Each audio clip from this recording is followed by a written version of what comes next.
Alright you guys, welcome back to another Dragon Ball Sparking Zero video, and in this one, ever since the last prediction slash speculation video that we did on Dragon Ball Daima DLC Pack 2, the third DLC to release with this season pass, I actually went through some of the comments and I took some of you guys' advice. Potentially I may have been looking at this next release wrong, and we'll get into the actual DLC talk in a little while here. But thanks to the comments again, good thing I do read those from time to time. You guys actually let me know that there was a little bit of an update on the Steam page for the DLC that I was completely unaware of when we made that video. So I guess we'll go ahead and go over that first. I'm already on Steam right here. So on the Season Pass page, if you scroll down here all the way to the bottom, Dragon Ball Sparking Zero DLC Pack 3, the second, Daima DLC, the projected date has been crossed out now. Between April and June was the first projected date for this release. Now, obviously, since we're at the end of July here, that's no longer the case. The next projected release date is going to be between July and September. And I think the previous DLC was right on the cusp of being late also, if I'm not mistaken. I remember seeing two different dates for this on the actual Steam page right here. I'm pretty sure Daima DLC Pack 1, which was this one right here, of course, was projected to be released between January and March, but there was also pages that were saying quarter 2 of 2025 as well, which would push it to April, which is when it actually came out. So I think it was initially announced at the end of March, and then the trailer came out a week before the actual DLC release in mid-April, and then obviously right here the actual DLC itself came out April 21st, 2025.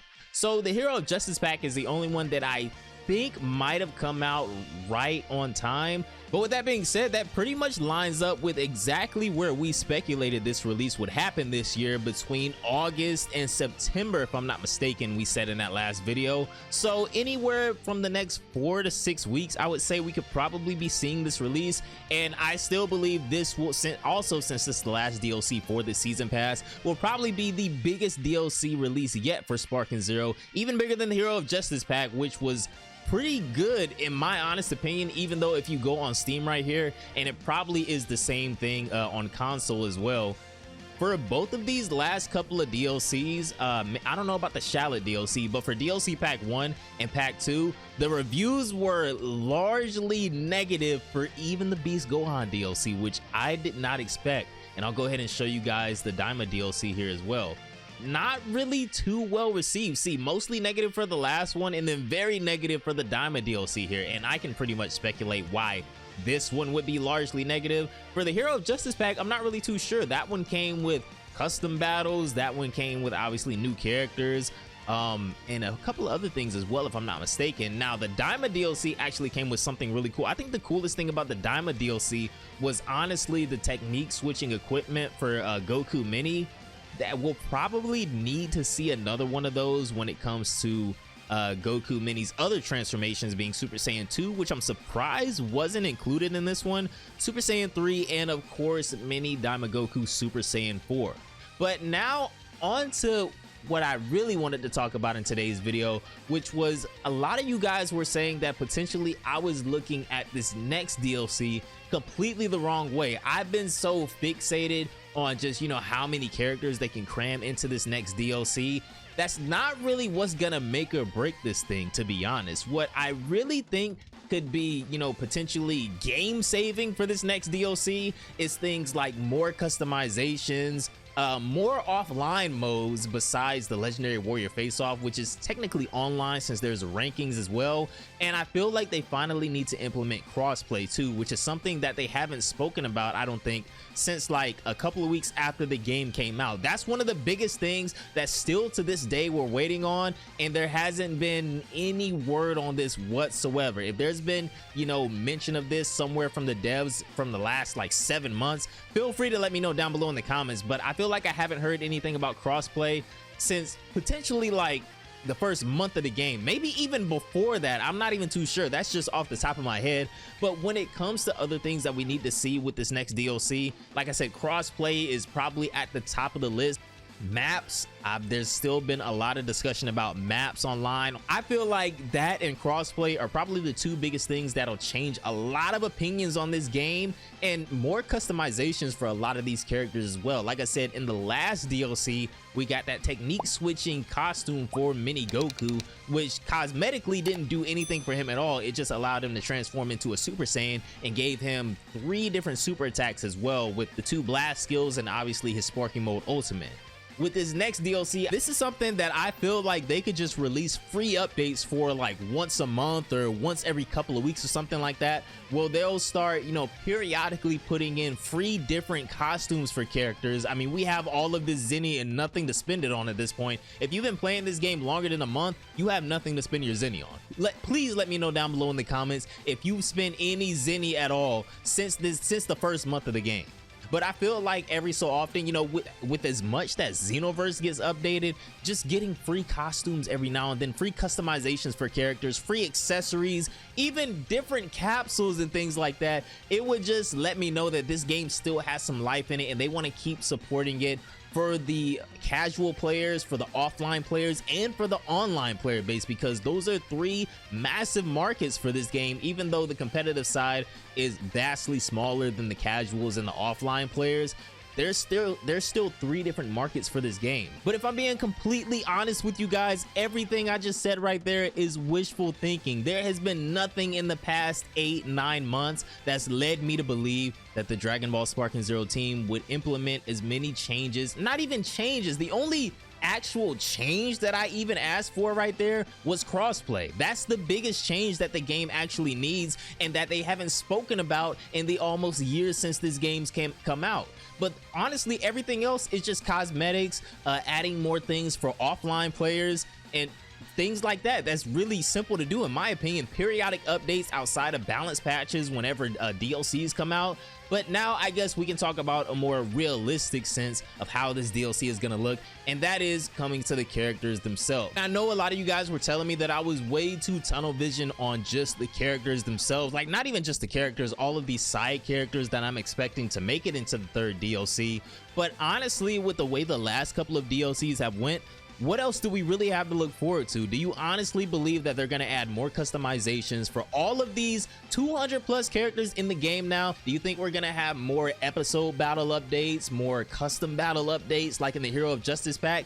Now, when it comes to the actual characters that we could see in the next Daima DLC, my opinion from the last video hasn't really changed that much. I mean, maybe I did go a little crazy with all of the side characters, but we got freaking Pansy in the last one, man. Like, am I really crazy for wanting to see Shin and Piccolo Mini? We got Pansy, bro. Now, obviously, Majin Buu is gonna make it in. We already got Majin Buu. When it comes to Goku Mini, this is probably the most interesting one.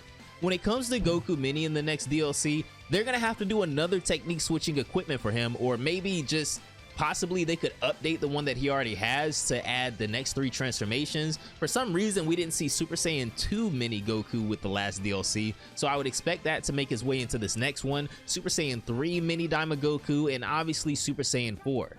Now, like I said in the last speculation video as well, Adult Daima Goku is a different story. I don't see them adding a standalone adult Daima Goku that goes through all of his transformations, kind of like Goku in, but just add Super Saiyan 4 on top of that. I think they could actually get away with just having a standalone adult Super Saiyan 4 Daima Goku in the game. Now, when it comes to Mini Goku, they need to add that transformation. If they don't, I might leave a very negative review on this DLC myself on Steam. I don't know. That's really the only animation that I am. Obviously Super Saiyan 3 Vegeta as well, but Super Saiyan 4 Mini Daima Goku, that transformation animation needs to be in the game.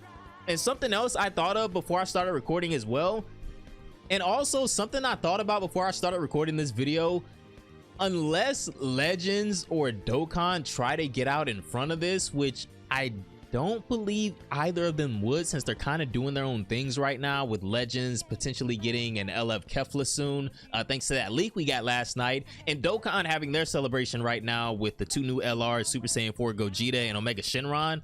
Dragon Ball Sparking Zero could and should be the first instance of a Dragon Ball game even having Super Saiyan 4 mini Daima Goku. So that's gonna be really exciting, and that transformation animation is gonna be everywhere, bro. So that's probably hands down the biggest thing that we're anticipating with this next DLC. Obviously, like I said, I want to see more than just characters in this next update. We haven't heard anything about crossplay in a while, customizations, more offline game modes, and that's really all I'm asking for. More stages as well. I keep forgetting to say that again. We need more stages. Let me know down below in the comments if you guys have any type of speculation on what's going on with them adding more stages to the game.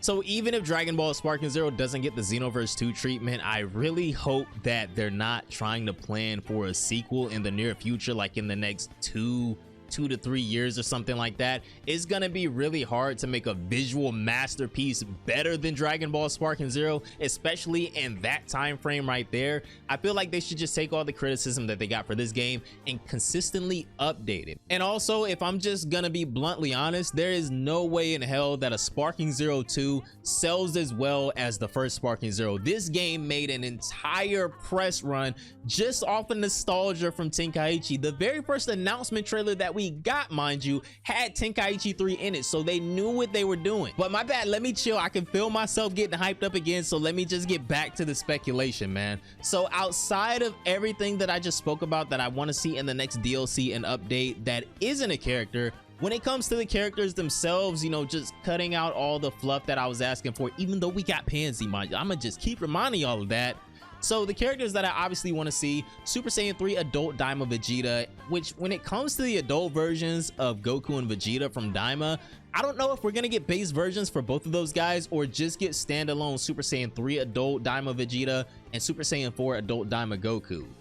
We should be getting an update or at least another technique switching equipment for mini Daima Goku, where he has Super Saiyan 2, 3, and 4. Majin Buu, obviously. I still really believe, and I'm not gonna let anybody talk me out of this until we see the release trailer, that we will get 2 versions of Goma, whether it be the buff version in the giant form, or maybe they even give us mini Goma as well, and he can kind of be like Babidi size. So that could be a thing too. The Tamagamis, I feel like since we already have Tamagami 3 in Dragon Ball Legends, and I don't think the other Tamagamis have been in any other game at this point either. I don't know. You guys will have to correct me on that. I don't really know all the units that Dokkan has gotten in the past like 6 months or whatever. I do feel like Tamagamis 1 and 2 could still make it. At least Tamagami 1. He was pretty significant to that last battle against Goma. So at least 1 and 3 should make it. Now outside of that, I'll probably keep my list concise to those characters. Those are the most significant ones.